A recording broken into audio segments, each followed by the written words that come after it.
오늘 우리에게 주시는 하나님의 말씀은 에베소서 4장 17절로 24절까지 말씀을 함께 보도록 하겠습니다. 에베소서 4장 17절로 24절 우리 한 목소리로 함께 읽겠습니다.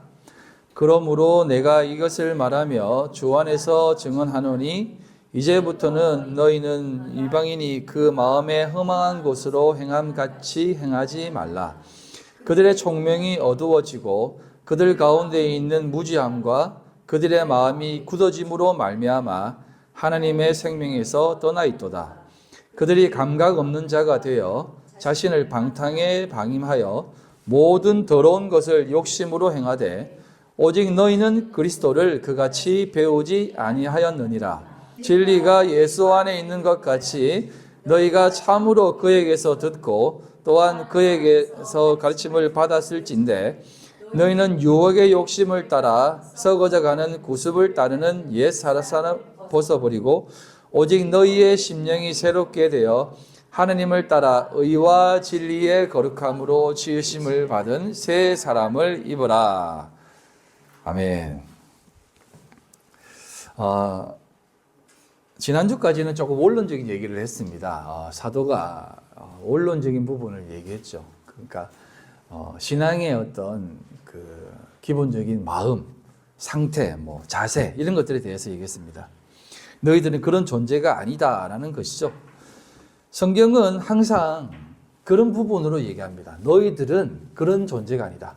그래서 성경은 너희와 저희로 이야기를 합니다. 그러니까 너희들은 그런 존재가 아니라는 거죠. 저희는 그런 존재일 수 있다는 겁니다.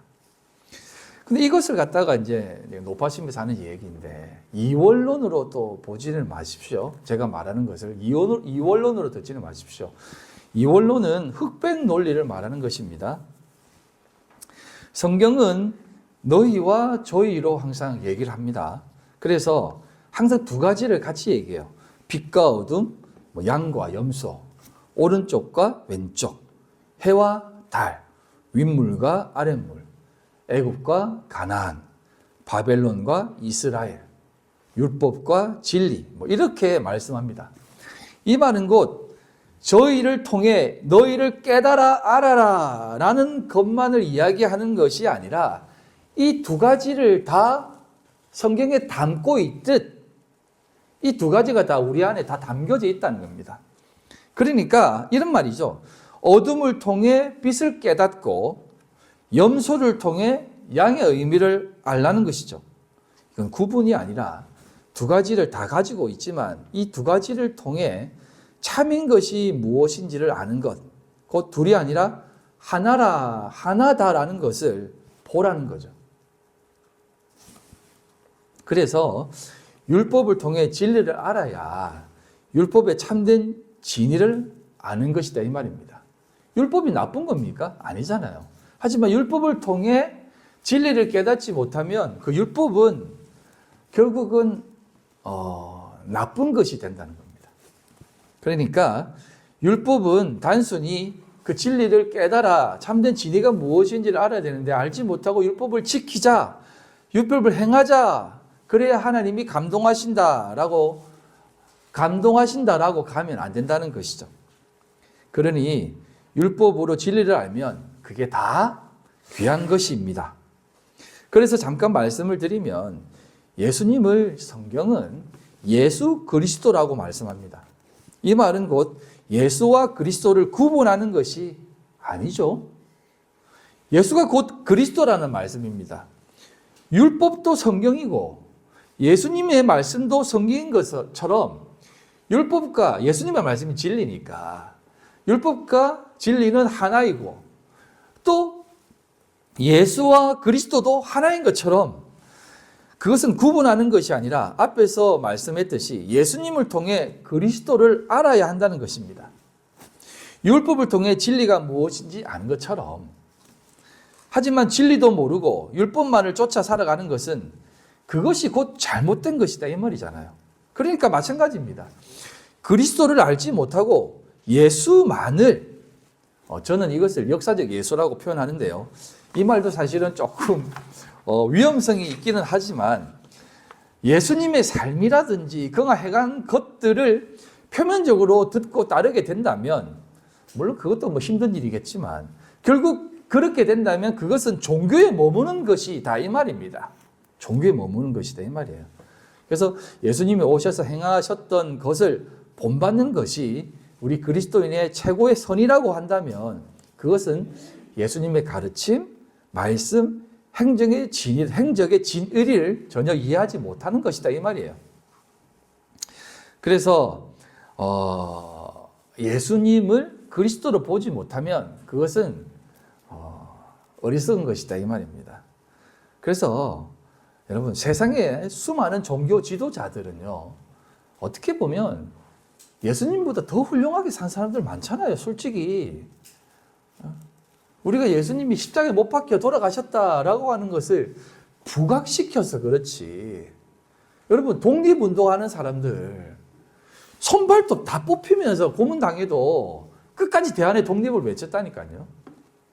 그런 사람들은 어떻게 보면 예수님의 죽으심과 똑같은 죽음이에요.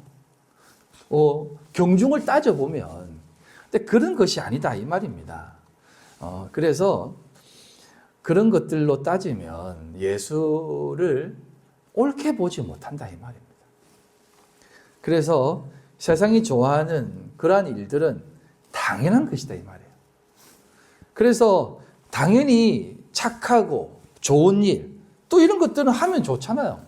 좋은 일은 하면 당연히 좋잖아요. 근데 이 좋은 일을 통해서 진리를 깨달아야 되는데, 참된 것을 깨달아야 되는데, 그냥 예수님이 좋은 일을 행하셨다, 우리도 착하게 살자, 이래 가면 안 된다 이 말이에요. 그것은 표면적 예수만 쫓아가기 때문에 예수에 머물 수밖에 없다는 겁니다. 그렇게 되면 결국은 종교가 되어져 버린다는 거예요. 그것은 어떻게 보면 구원과 전혀 상관이 없는 겁니다. 우리가 유초등부 때 늘 불렀던 찬양 있잖아요. 돈으로도 못 가요 하나님 나라, 이렇게 얘기하잖아요. 여러분, 돈이 뭡니까? 돈으로도 못 가요 하나님 나라, 이렇게 노래를 불렀음에도 불구하고 수많은 사람들은 지금도 그것을 쫓고 있습니다. 성공신학, 번영신학, 이걸 쫓고 있어요. 돈으로 못 간다고 했음에도 불구하고 번영신학이라는 것을 만들어내가지고 하나님이 복 주시면 부자 된다, 이렇게 얘기하는 거예요. 그러니까 교회가 사람들이 많이 모여가지고 뭐 1,000명, 2,000명, 3,000명 부흥하지 않으면 그 문제 있다라고 얘기하는 거예요. 목사가 문제 있든지 신앙이 문제 있다라고 얘기해버리는 거예요. 이게 얼마나 어리석은 겁니까? 초등학생들도 다 아는 그것을 사람들은 항상 그렇게 얘기한다는 것입니다. 그러면서 뭐라고 얘기하냐면,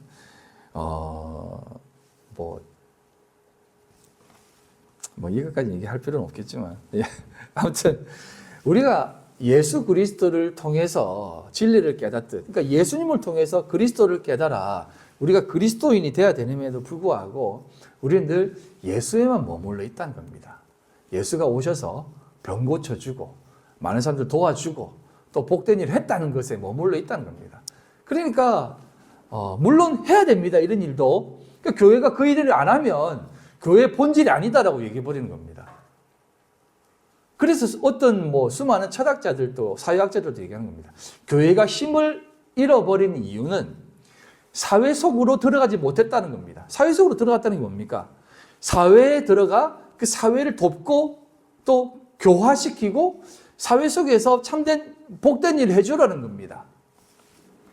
그러지 않으면 교회에는 희망이 없다, 이런 얘기까지 하는 거예요. 그래서 젊은이들이 떠난다라고 얘기하는데, 정말 저는 그런 걸 보면 좀 화가 나요. 왜냐하면 어떻게 하나님의 말씀을 그런 사회학자들이 진단합니까? 철학자들이 어떻게 진단을 해요? 중세시대만 해도 철학은 신학의 한여라고 그랬습니다. 네? 물론 이게 좋은 말은 아니지만은 그만큼 하나님을 아는 지식은 세상적 지식으로 해석되어지지 않는다는 말이에요. 그럼에도 불구하고 늘 이 교회 일도 지식으로 풀려고 하는 것입니다. 그래서 세상의 지혜는 지식이라고 표현하는 겁니다. 하지만 하나님이 주신 지혜는 하나님의 나라를 아는 것 아니겠습니까? 여러분, 이런 생각해 보신 적 많지 않습니까? 어떻게 유한이 무한을 알아갈 수 있겠습니까? 이것은 불가능하거든요. 그래서 우리가 이 세상을 살면은 늘 경험되어진 것만, 우리 눈으로 보고 배운 답습한 것만 하잖아요. 그리고 알잖아요. 눈에 들어온 것만 우리가 말할 수 있잖아요. 그럼에도 불구하고 눈에 들어오지 않는 것, 깨닫지 못한 것, 배우지 않는 것을 감히 말할 수 있는 것은 어떻게 알 수 있습니까? 그게 바로 계시라고 하거든요. 그러니까 하나님이 우리를 깨닫게 해주셨기 때문에 하나님을 감히 공히 말할 수 있다는 겁니다. 그래서 예수님이 그렇게 우리들에게 보여주신 겁니다. 이 세상 가운데에 하나님을 볼 수 없잖아요. 그래서 예수님이라는 분을 보내셔서 그분을 통해서 하나님을 우리가 조금이라도 깨달아 알 수 있다는 겁니다. 무한히 유한에게 보여주시는 방법은 유한으로 들어올 수밖에 없거든요. 그래서 그분이 오셔가지고 하나님은 이런 분이시다라는 것을 비춰 보여주셨는데 그걸 쫓아 살아간다면 이 말이 되냐 이 말입니다. 그럼 태양을 통해서 왜 하나님이 태양과 달을, 해와 달을 만들었겠습니까? 달은요, 해가 없으면 보여지지 않습니다. 그러니까 해와 달이 있는 이유는 달이 왜 있겠습니까? 해를 통해서 달이 비춰지듯이 태양도 역시 하나님의 빛이 이런 것이다라는 것을 보여주는 겁니다. 그래서 여러분 우리가 꽃을 보면 어떻습니까? 꽃을 보면 와 아름답다라고 하잖아요. 우리가 어떻게 아름다움을 알 수 있습니까? 아름다움이 뭔지 아세요? 물론 뭐 사람이 꽃보다 아름답다 하지만 여러분들 보면 아름다움을 느끼지만 우리가 꽃을 보면은 이게 아름다운 것이구나라는 걸 알 수 있잖아요. 아름다운 것이라는 이 추상적인 것을 어떻게 알 수가 있겠습니까? 그래서 하나님이 꽃을 통해서 아름다운 것은 이런 것이다라고 보여주는 것이잖아요. 사랑이 뭐냐? 사랑이 뭐지? 사랑이 뭔지를 모르니까 그 모성애라는 것을 통해서 사랑을 우리에게 가르쳐 주시잖아요. 자식을 위해 모든 것을 바치는 그 사랑, 그걸 통해서 우리가 사랑이 뭔가를 조금 깨달을 수 있잖아요. 그게 바로 유한이 무한을 느끼는 것입니다. 그래서 백발이 왜 모든 지식의 근본이라고 얘기합니까? 백발은 도서관이라고 하잖아요. 아주 큰 서점이라 하잖아요. 왜 그렇습니까? 인생을 살아가면서 나이가 들면서 쌓아갔던 그 깨달아가는 지식이 나이가 들면서 깨달아가는 그 경륜이 그만큼 깊기 때문에 그런 말을 하는 것 아니겠습니까? 왜 사람이 늙어가겠습니까? 그것을 깨달아 알아라고. 여러분 늙지 않으면요, 여러분 그 깊이를 깨닫지 못합니다. 모든 몸에 육체에 이 힘이 있으면 그 다른 거 생각하지 않아요. 아이들 한번 보십시오. 앞뒤 안 가리고 방방 뜨고 다니는 이유가 모든 체력이 다리에 모여 있기 때문입니다. 그러니까 머리로 생각하고 싶은 게 없다는 겁니다. 하지만 나이가 들고 늙어가면서 내 힘이 빠지니까 걸어 다니는 것보다 힘을 쓰는 것보다 더 지식을 알고 깨달아가는 겁니다. 역사의 과정 속에서도 늘 이런 것들이 나타납니다. 우리 또 이 노래 중에 이런 가사 있잖아요. 힘으로도 못 가요 하나님 나라.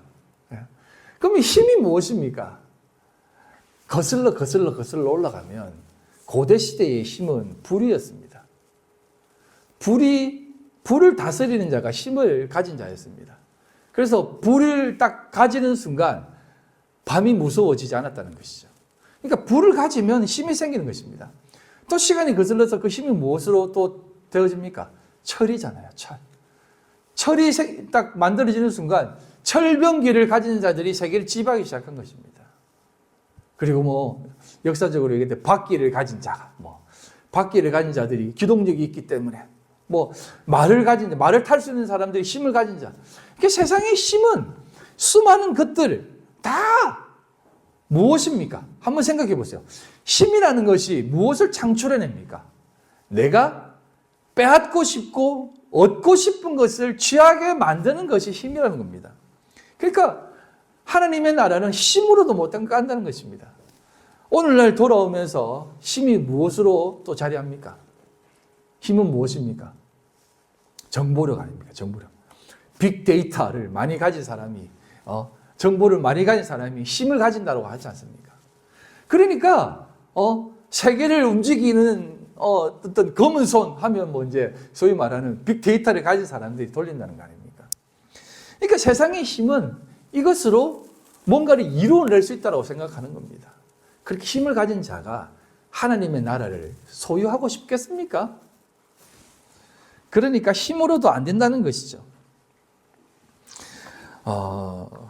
그래서 우리 하나님께서는 힘으로도 못 간다. 이것은 하나님 나라는 그렇게 이루어낼 수 없다라고 말하는 것입니다. 그래서 사도는 신앙의 본질이 무엇인지를 에베소 교인들에게 짧은 내용이지만 이런 것이다라고 말씀하면서 오늘 읽은 내용인 4장 17절부터 그러니까 너희들은 이렇게 살아가라라고 하는 것입니다. 4장 17절은 이렇게 시작하죠. 그러므로라고 합니다. 그래서 앞에 말한 그 이유로 인해 너희는 더 이상 그렇게 살면 안 된다라고 합니다. 그렇기 때문에 너희는 이렇게 살지 말고 이렇게 살라는 것입니다. 그러면 어떻게 살지 말라는 겁니까? 이방인이 행한 것을 쫓아 살지 말라는 것입니다. 이방인이 그 마음에 험한 것을 행한 같이 행하지 말라는 것이죠. 여러분, 이방인이라는 말이 어떤 뜻입니까? 이게 에트노스라고 하는 단어인데요. 이건 말 그대로 유대인이 아닌 뭐 이런 뜻이 담겨져 있습니다. 근데 이게 조금 더 이제 원어적으로 올라가면 같은 습관, 같은 어떤 그 방식을 가진 민족을 얘기할 때 이방인이라고 얘기합니다. 그러니까 요런 그 이방인의 모습, 즉 하나님 밖에 있는 자들이 가지고 있는 습성대로 살면은 안 된다라는 겁니다. 하나님의 나라를 소유한 사람들은. 그래서 이 단어가 사용되어진 곳 두 군데만 찾아보면은 마태복음 6장 31절로 32절입니다. 그러므로 염려에 이르기를 무엇을 먹을까, 무엇을 마실까, 무엇을 입을까 하지 말라. 이는 다 이방인들이 구하는 것이라 라고 합니다. 무엇을 먹을까, 무엇을 마실까, 무엇을 입을까, 이게 이방인이 구하는 것이다 라고 하는 거죠. 이 세 가지가 뭡니까? 내가 살기 위해 취하고자 하는 것들이죠. 내 존재되게 하는 것들을 얘기하는 겁니다. 그리고 마태복음 20장 18절로 19절에는 이렇게 얘기하는 거죠. 보라, 우리가 예루살렘으로 올라가노니 인자가 대제사장들과 서기관들에게 넘겨짐에 그들이 죽이기로 결의하고 이방인들에게 넘겨주어 그를 조롱하며 채찍질하며 십자가에 못 박게 할 것이나 제3일에 살아나리라 라고 합니다. 여기서 말하는 이방인들은 누구를 빗대어서 얘기합니까? 바리새인들과 서기관을 동격으로 얘기하죠. 그러니까 이방인들, 여기서 말하는 이방인들은 소위 말하는 율법주의자, 소위 말하는 민족주의자들을 얘기하는 겁니다. 그래서 율법주의자라든지 세상의 만족을 추구하며 살아가는 그런 사람이라든지 다 동격으로 이방인이라고 얘기하는 거예요. 그러니까 자기가 하나님이 아닌 그 다른 것으로 존재 방식을 살아가는 사람들처럼 행동하지 말라는 겁니다. 이게 이방인의 마음이다 이거예요. 이방인들이 늘 꿈꾸는 것이 무엇입니까? 이방인들이 늘 꿈꾸는 게 뭐예요? 자신들만의 안위를 추구하는 거 아닙니까? 무엇을 먹을까, 무엇을 마실까, 무엇을 입을까? 이게 자신이 아니잖아요. 그럼 바리새인들과 서기관들이 왜 예수를 못 박으라고 했겠습니까?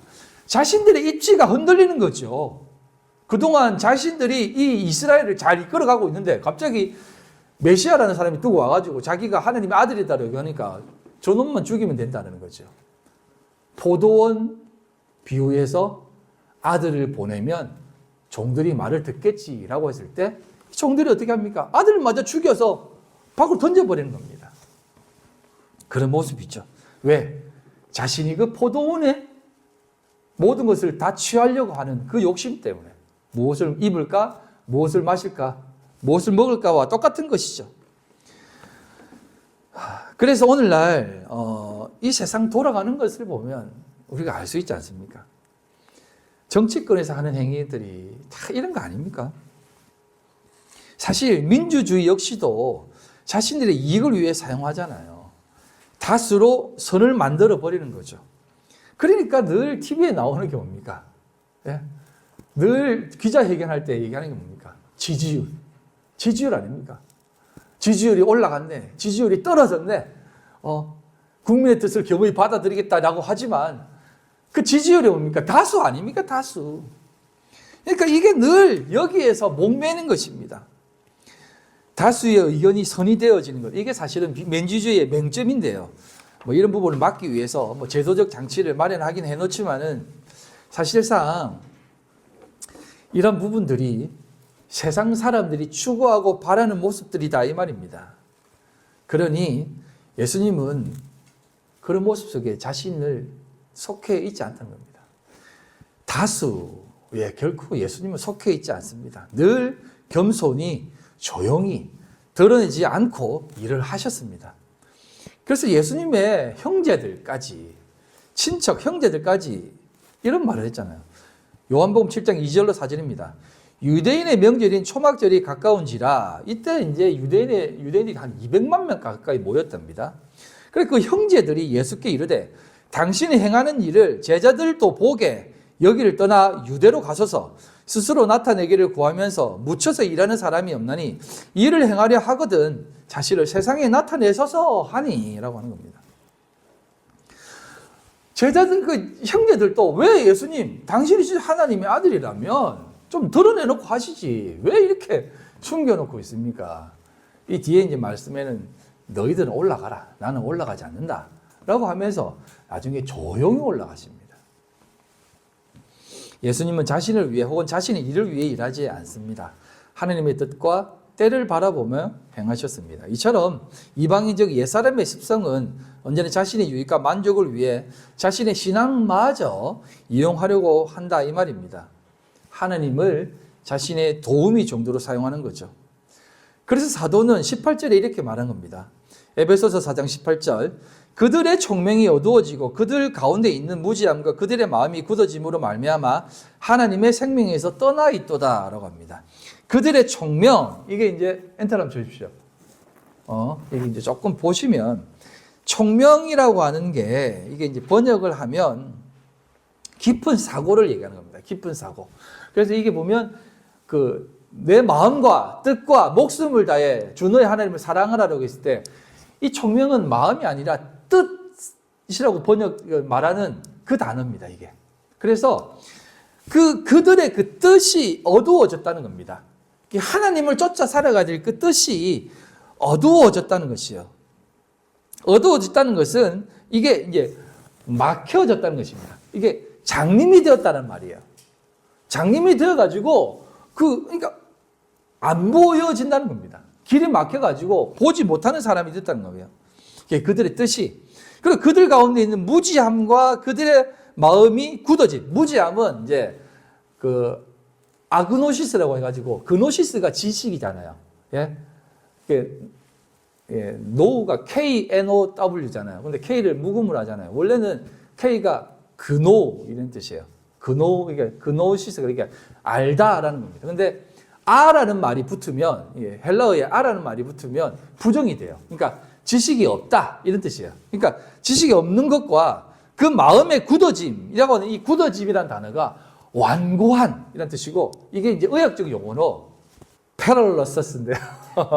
이게 마비라는 뜻이에요. 마비. 그러니까 몸이 마비됐다는 거예요. 이게 마비라는 말이 통증을 모르는 겁니다. 근데 이게 이 굳어짐이라는 단어가 어떤 거예요? 통증을 못 느끼는 게 뭡니까? 우리가 잘 아는 문둥병이라는 거예요. 문둥병을 상징적으로 통증이 없는 자라는 겁니다. 통증을 모르는 자, 아픔을 모르는 자, 그걸 양심에 화인 맞은 자라고 하고 문둥병자라는 겁니다. 문둥병자가 잘못된다는 것이 아니라 문둥병이 상징하는 것이다 이 말이에요. 문둥병이 상징하는 게 뭡니까?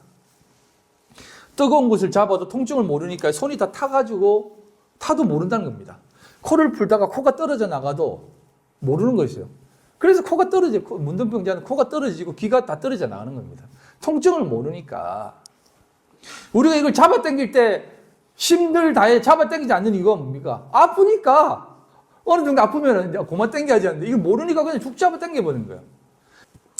그러니까 이게 마음에 굳어짐으로 말미암아 통증을 모르는 거죠.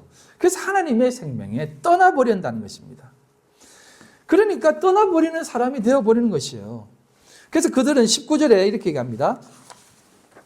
감각 없는 자가 되어 자신의 방탕에 방임하여 모든 더러운 것을 욕심으로 행하되 라고 하는 겁니다. 방탕에 방임하여 자신을 방탕에 방임한다는 것입니다. 그리고 모든 더러운 것을 행한다는 것이요. 지금 에베소 교인들에게 하는 얘기입니다. 에베소 교인들에게, 교회의 모습 속에 교인들에게 이렇게 얘기하는 것이에요. 이 감각 없는 자가 되어서 이 깊은 고민과 아픔과 하나님의 그 말씀하심에 대해서 감각 없는 자가 된다는 것이에요. 그런데 왜 이렇게 감각 없는 자가 되었다는 것이겠습니까? 왜 그들의 모습을 방임, 파라디돔이라고 해야죠. 이거 내어주는 것입니다. 자신의 그 행적에 그냥 던져버리는 것입니다. 왜? 어디에 던져줬을까요? 이들이 던져진 모습이 어떤 모습일까요? 이게 바로 이제 에베소 교회에 들어온 사상 때문입니다. 에베소 교회에 들어온 사상은 크게 이제 두 가지로 얘기하는데, 율법주의와 함께 니골라당이라고 하는 이것인데, 니골라당이 영지주의의 한 학파인데, 영지주의라고 말할 필요도 없습니다. 이 니골라당은 좀 굉장한 파급력이 있는 가르침이었습니다. 왜냐하면 이게 니골라당이라고 하는 이 니골라라는 사람이 그 전파한 당인데요. 그래서 니골라라는 사람은 이제 사도행전 6장에 보면 7 집사 중에 한 사람이 니골라였습니다. 사도행전 6장 5절 6절입니다. 온 무리가 이 말을 기뻐하여 믿음과 성령이 충만한 사람 스데반과 또 빌립과 브로그로와 니가노르와 디몬과 바메나와 유대교 입교한 안디옥 사람 니골라를 택하여 사도들 앞에 세우니 사도들이 기도하고 그들에게 안수하니라라고 합니다. 그래서 학자들은 대부분 이 니골라 당을 초대교회 7 집사 중에 한 사람이라고 얘기해요. 근데 이제 이렇게 안수해서 세웠던 이 사람이 그렇게 타락을 해가지고 거짓 사상을 전했는가? 이 사람은 동명이인일 수 있다라고 말하는 사람이 있는데, 정확하게 성경은 이 니골라가 7 집사라고 말을 하지는 않지만 대부분의 학자들은 이 7 집사 중에 한 사람이 니골라다라고 얘기를 합니다. 아무튼 저도 이제 그렇게 생각을 하는데요. 이게 이제 끊임없이 그 교회를 선동하고 자신들의 만족과 유익을 위해 행하는 그런 어떤 집단들이었는데요. 계시록 2장 6절에 보면 이런 말씀합니다. 오직 내가 이것이 있으니, 이게 에베소 교회에 가는 얘기입니다. 7 교회 중에 에베소 교회. 내가 니골라 당의 행위를 미워하는도다. 나도 이것을 미워하노라 라고 합니다. 그러니까 에베소 교회에 니골라 당이 있었다는 거죠. 그리고 2장 15절에 이거는 버가모 교회에게 얘기하는 겁니다. 이와 같이 내게도 니골라 당의 교훈을 지키는 자들이 있도다 라고 합니다. 교회마다 이 니골라 당의 교훈이 있었다는 것입니다. 근데 이 니골라 당의 교훈이 뭐냐면, 버가모 교회를 통해서 조금 알 수 있는데요. 버가모 교회에 있는 그 이단 사상 중에 이 니골라 당의 교훈을 따르는 것인데, 이런 것이 니골라 당을 따르는 것이다라고 할 때 어떤 얘기를 하냐면 발람의 교훈이라고 얘기합니다. 발람의 교훈. 계시록 2장 14절을 보면 이런 말씀이 있습니다. 네, 있죠. 한번 엔터 쳐보세요. 그러나 내게 두어 가지 책망할 것이 있으니 거기 내게 발람의 교훈을 지키는 자들이 있도다. 발람이 발락을 가르쳐 이스라엘 자손 앞에 걸림돌을 놓아 우상의 제물을 먹게 하였고 또 행음하게 하였느니라 라고 합니다. 이 발람은 엔터 한번 주십시오. 여기 이제 좀 이렇게 좀 작은 글씨로 해놨는데 내용이 많아가지고, 발람은 민수기에 등장하는 인물인데요. 민수기 22장에서 25장에 나와 있는데, 우리가 잘 아는 나귀가 말한 사건 있죠. 그 사건에 등장한 주인공이 발람입니다. 발람. 이 발람이 어떤 사람이냐면 부올의 아들인데요.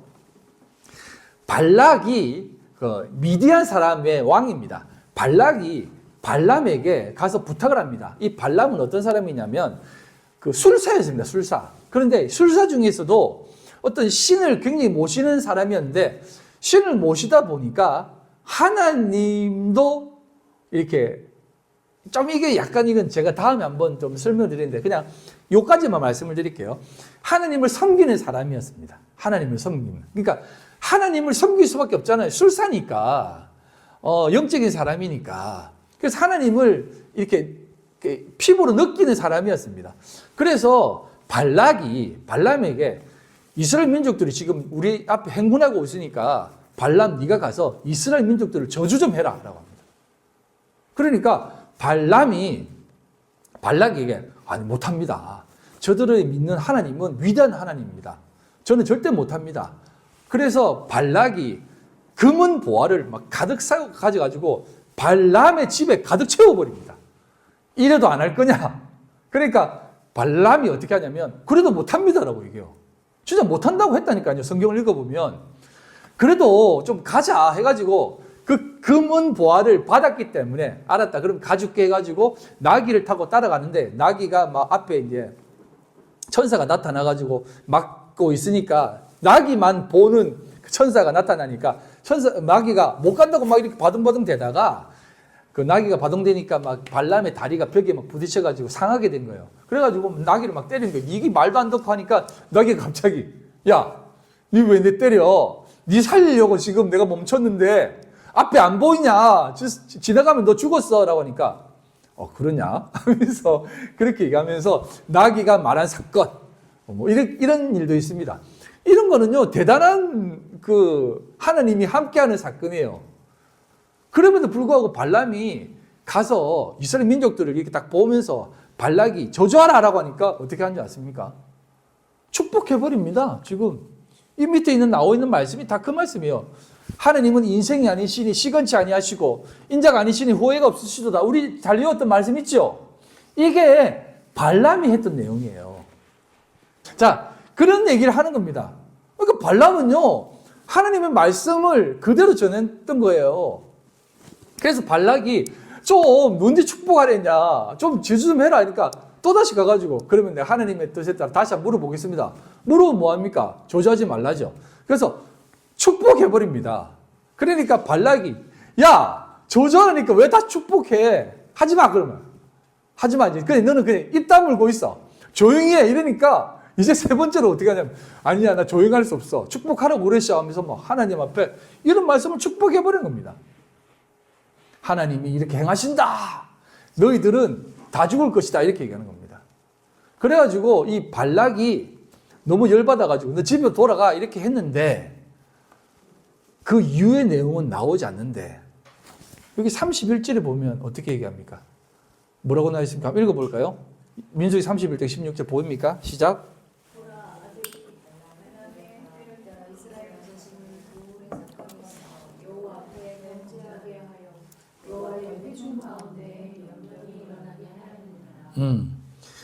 이스라엘 민족들이 연병이 일어납니다. 바알 부올의 아들의 꾀임에 빠져서 그 이방 여인들이 이스라엘 민족들 가운데로 막 불러들여. 그러니까 이방 여자들이 막 들어옵니다. 왜 여러분 이방 여자들이 들어왔냐면 이스라엘 민족들을 그만큼 두려워했습니다. 그래서 어떻게든 강한 민족이 빌부터 살려고 여자들이 온 것이에요. 그래서 이스라엘 민족들이 보세요. 힘 있는 민족을 쫓아왔으니까 다 취해버린 겁니다. 막 관계를 하는 거죠. 그래서 이스라엘 민족들이 오염되어져 버렸던 겁니다. 하나님이 이렇게 연병을 내어버린 거죠. 그래서 몇만 명이 죽어버립니다. 그때 어떤 사람이 등장합니까? 아론의 손자입니까? 비느하스가, 비느하스의 분노, 뭐 이런 게 있잖아요. 질투. 창을 가지고 이스라엘 족장의 간부 중에 한 사람이 미디안 여자 한 명을 데리고 장막에 들어가서 그 행위를 할 때 비느하스가 창으로 찍어버립니다. 등을 통과해가지고 여자의 배를 통과해서 뚫어버립니다. 근데 진짜 이거는 참 우리가 이제 쉽게 해석할 수는 없는데요. 하나님이 그것을 보고 잘했다. 나의 질투를 가지고 비느하스 네가 질투했으니까 그 질투를 내가 높이 사서 내 질투를 거두어 주겠다 하면서 비느하스 때문에 연병을 그치게 합니다. 참 하나님, 구약의 하나님 겁나죠? 네. 그런 것처럼 발람의 교훈은 이렇다는 것입니다. 하나님을 믿지 못하게 하고 하나님 믿지 못하게 하는 것 이상으로 하나님이 원하시지 않는 그 관계. 여러분, 행음이라는 것은 단순히 간음을 얘기하는 게 아닙니다. 성경에서 말하는 간음은 하나님 다른 것을, 하나님 외의 것을 사랑하고 힘이라든지 성공이라든지 권력이라든지 지지율이라든지 이런 것을 사랑하는 사람들을 향해서 행음했다라고 얘기하는 거예요. 그래서 발람은 이렇게 행하는 그 모습을 쫓아 살아가지 말라는 것이에요. 그래서 이제 좀 이렇게 넘어가면, 발람의 교훈, 니골라 당은 어떤 것을 쫓아 살아갔다고요? 하나님의 뜻을 따르게 하지 않는 성공주의, 그리고 사회적, 도덕적으로 살아가야 된다라고 하는 그 율법주의, 그리고 세상을 두 가지로 보게 하는 선악 흑백 논리를 가지게 하는 그 영지주의 사상을 가진, 세 가지의 사상을 가진 그 당이라는 것입니다. 이것이 가장 무서운 모습이에요. 오늘날 교회에 그대로 보여집니다, 이게. 그래서 교회 안에도 역시 돈을 사랑하고, 교회 안에서 역시 그 사회적, 도덕적인 것을 지켜야만 된다라고 하는, 그 당연히 지켜야죠. 당연히 사람으로서. 근데 그것을 지켜야만 된다라고 하는 법으로 만들어버리는 거죠. 그리고 많은 사람들에게 구분해가지고 저건 선이고 이건 악이다라고 말해버리는 그런 것들로 이렇게 사람들에게 둘로 갈라놓아 버린다는 것입니다. 그래서 초대교회도 늘 이 둘로 갈라놓는 니골라당의 사상들이 많았다는 것이에요. 그래서 사도 바울은 그렇게 살지 말라라고 얘기하는 겁니다. 그래서 사도는 20절부터 이렇게 얘기합니다. 오직 너희는 그리스도를 그같이 배우지 아니하였느니라. 진리가 예수 안에 있는 것 같이 너희가 참으로 그에게서 듣고 또한 그 안에서 가르침을 받았을진데 너희는 유혹의 욕심을 따라 썩어져가는 구습을 따르는 옛 사람을 벗어버리고 라고 합니다. 유혹의 욕심을 따라. 그 옛날 가르침이 유혹의 욕심이라는 거예요. 그리고 여러분, 사람들은요, 뭔가 하나 이렇게 쫓아갈 수 있는 목표치를 딱 던져주면 막 달려갑니다. 여러분, 보험회사가 왜 그렇게 잘 되는 줄 아세요? 예? 목표치를 딱 보여주는 거예요. 그래프로. 유혹하는 겁니다. 이 사람들은 한 달 연봉, 월급 1,000만 원, 못한 사람 100만 원. 니 누구 쫓아갈래? 똑같은 거예요. 율법주의자들, 경건한 사람, 진짜 금욕주의인 사람, 신실한 사람 앞에 딱 내세우고 쫓아가라. 너는 어떻게 쫓아갈래?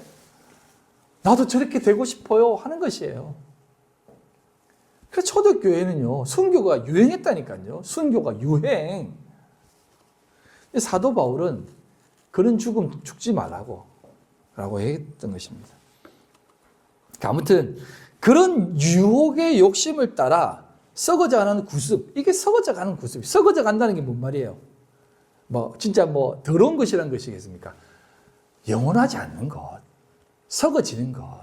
그냥 한때 오는 그런 불나방을 쫓아 살아가는 그런 것이 아니라 따르는 옛 사람을 벗어버리라는 겁니다. 그래서 24절에 이렇게 말씀을 했죠. 벗어버리고 오직 너희의 심령이 새롭게 되어 하느님을 따라 의와 진리의 거룩함으로 지으심을 받은 새 사람을 입으라 라고 하는 겁니다. 그래서 제가 하나라는 것이에요. 여러분, 옛 사람을 버리고 라고 얘기하는 것인데 이걸 옛 사람이 없어지는 것이 아니라 새 사람을 입으라는 겁니다. 그래서 항상 우리는 덧입는다라고 얘기해요. 우리 속에는 늘 옛 사람이 있어요. 옛 사람이. 근데 새 사람으로 덧입혀라는 겁니다. 그 거룩함으로 진리로 덧입어라. 겉옷을 입으라는 것입니다. 그렇게 입었을 때 우리는 새 사람이 되는 거지, 내가 새 사람이다 라고 한다고 새 사람이 되는 게 아니에요. 그래서 금욕주의적인 삶을 살아가는 게 또 새 사람을 입는 것이다 라고 얘기하는데 그것도 아니라는 겁니다. 그래서 여러분, 제가 여러분들에게 말씀하는 것은 진리로 덧입는다는 것. 왜? 우리는 늘 옛사람이 늘 우리 속에 있어요.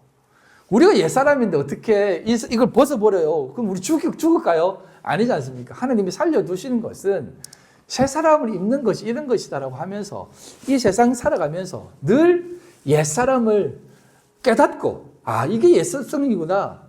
오늘은 더 새 사람으로 살아가야지라고 하는 그 마음을 가지고 살라는 것입니다. 그래서 결론을 내리면 이게 이런 뜻입니다. 이 말은 다시 한번 번역을 하면 여러분의 마음, 심령이라고 하는 게 이게 심령 되어 있으니까 같은 거라고 생각하는데 이게 심과 영이 따로 적혀 있어요. 원어에는. 여러분의 마음이 영에 새롭게 되기 위하여, 영으로 인해 영적으로 새롭게 되기 위하여 새 사람을 입었다라고 합니다. 이게 이제 부정과거 중간태인데요. 입어라 라고 번역이 되었는데 이게 그런 뜻이 아니라 지금 과거에도 지금 입고 있는 것처럼 너희들도 계속 입고 있었다. 그러니까 계속 입어라 라고 한 뜻이에요. 지금도 우리는 입고 있다는 겁니다. 여러분은 지금 입고 있어요. 그러니까 이제 그 새 사람을 쫓아 살라는 거예요. 우리 속에 올라오는 그 예습성을 따라 살지 마시고. 알았죠? 세상을 바라보면서 말씀을 결론 짓겠습니다.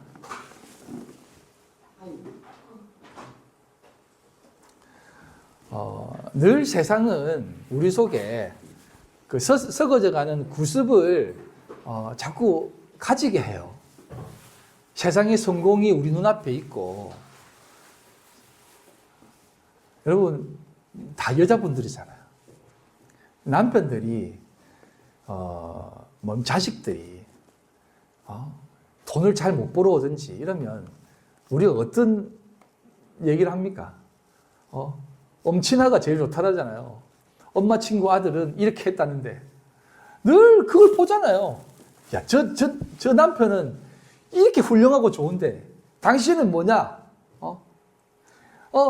저 집 아들은 이렇게 했는데 너는 뭐 하는 것이냐? 이렇게 얘기하잖아요. 근데 여러분 이게 어떻게 보면 그 썩어져 가는 구습을 쫓는 거예요. 우리는 늘 새로운 것을 입고 살아가는 겁니다. 우리는요, 늘 그 사람들의 속임수가 우리 눈앞에 있어요. 수많은 얘기들이 들립니다. 이거 하면 돈 벌 수 있다. 저기 투자하면 2배로 튀겨진다. 지난번에 누굴 한 명 만났는데 자기 친구 하나는 요즘 굉장히 힘들대요. 그 사람 돈 잘 벌잖아. 그러니까 주식에 투자했다가 다 날라갔대. 왜요? 그러니까 어디 주식에 투자했는데 200% 올라간대. 200% 올라간 주식이 되어서 그거는 사기지. 무슨 도박이네. 이러니까 처음에 투자했을 때 한 번 딱 넣자마자 800만 원을 벌었대요. 그리고 나서 몇 달 지나고 통장 잔고가 몇천 원 남았대요. 한국도 몇천 원. 몇천만 원이 날아가고 몇천 원 남았대요. 예? 그런 거예요. 사람은 늘 이렇게 하면 잘 될 것이다 라고 하는 거예요. 그러니까 한국 교회도 마찬가지인 겁니다. 한국 교회도 보면 목회 컨퍼런스, 제자훈련 컨퍼런스 이런 데 가면 다 돈을 주고 배워요. 뭐 배우는지 아세요? 교회 성장하. 이렇게 하면 사람들이 온다. 저렇게 하면 사람들이 모인다. 이게 다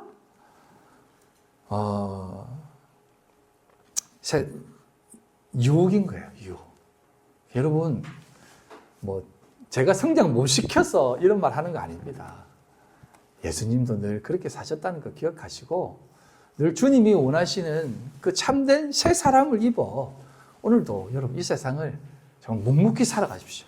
하나님이 입히시는 그 옷을 입으며 오늘도 믿음으로 살아가시는 우리 귀한 성도들 다 되시기를 주님의 이름으로 소망합니다.